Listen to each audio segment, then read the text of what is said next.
All right, so I'm doing my informative speech. My name is Jason Emick. Here is my lovely audience of three.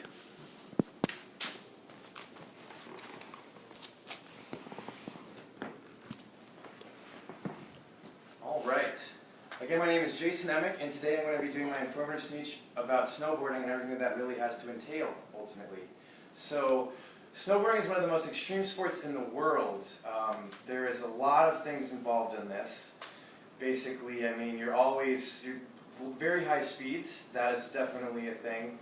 That you have the risk of killing yourself if you run into a tree going really quickly. So that, I would say, would definitely dub it as one of the most extreme sports in the world. Just an example of something that could happen.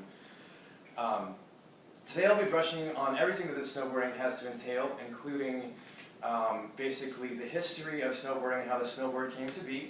I will also be talking about the different kinds of modern snowboarding type, like different areas of snowboarding, as well as the safety gear that you would be required to be able to hit the slopes in a very safe and fun manner to shred the powder. Basically, backing up my information here, I have been a snowboarder for about 10 years now. This is my snowboard. I've had it for about 6 years. As you see, last time I snowboarded over in the Black Hills, I didn't tie my binding down all the way, didn't screw it in enough, and it ripped out when I went off a jump. So that's something to think about when you guys go snowboarding or skiing. You want to make sure that everything is tight. So some of this information is just from me experiencing snowboarding the last 10 years, and I also pulled some information from Encyclopedia Britannica, as well as a couple of articles from In Winter Sports. So back to the history. The snowboard itself kind of was invented back in 1917. It was made out of a piece of wood that was ripped from a barrel itself. There was just like one strip of wood, very basic. I think it was probably pretty flat. This was made by Vern Wickland in 1917 in Minnesota. Later on in the 60s, it became more practical. Michigan engineer Sherman Poppin made something called a snurfer.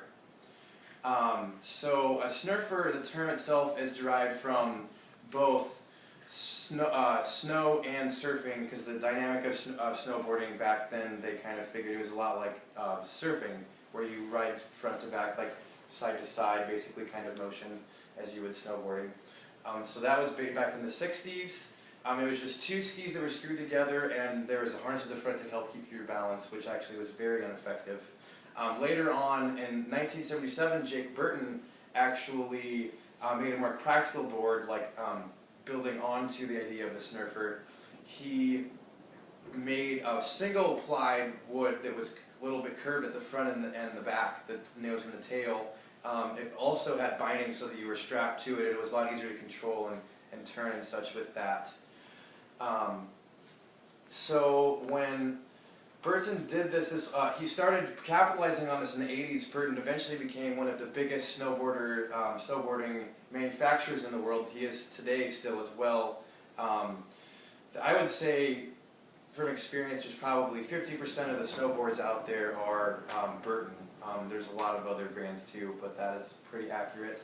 And also back in the 80s, when this first dawned as snowboarding as a sport, 1 in 10 ski resorts even allowed snowboarding, the rest didn't allow it. So that was a big issue back in the 80s. Also, speaking from experience, it's harder to learn how to snowboard than it is to learn how to ski. When there's two different skis, the dynamic of being able to catch yourself before you fall is a lot easier than being tied down to one board going side to side, your front hip going down, back hip facing up the mountain. So the interesting history of snowboarding has led up to the sport as we know it today. 4 main types of snowboarding, competitively and incompetitively, are alpine, which is competitive, time events like slalom going through gates, going through turns and tight turns and things. Then freestyle would be events that take place on a half pipe. So that is also one of the competitive ways of snowboarding. There's border cross, where racers navigate down a hill and go over multiple obstacles, like going over jumps, going over rails, that kind of thing. And then free riding would be fewer jumps, just kind of cruising down the mountain, going through powder, going through tree runs, that kind of thing.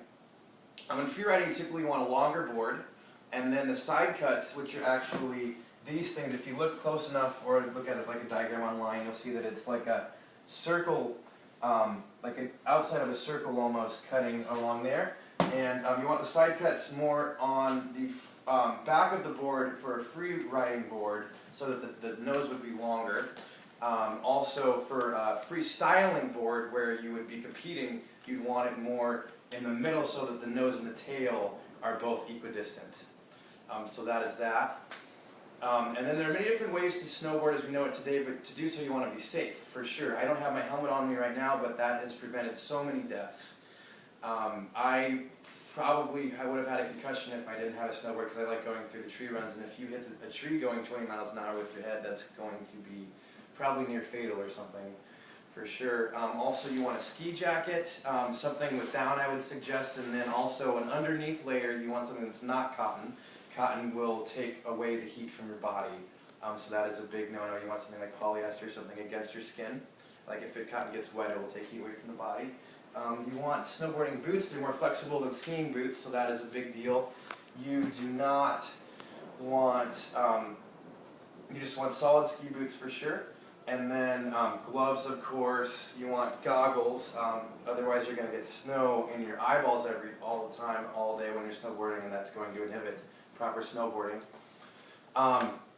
So with all of this stuff that I have shown you guys today, there are many different ways to snowboard. The history of snowboarding is quite interesting, and it has changed much since it began to the way it is now. So now that you know all about snowboarding, feel free to, if you ever have a chance, go out there on the mountain and just check it out. It's a really fun sport, and I really, really like it. So that is my speech, and here is my crowd again.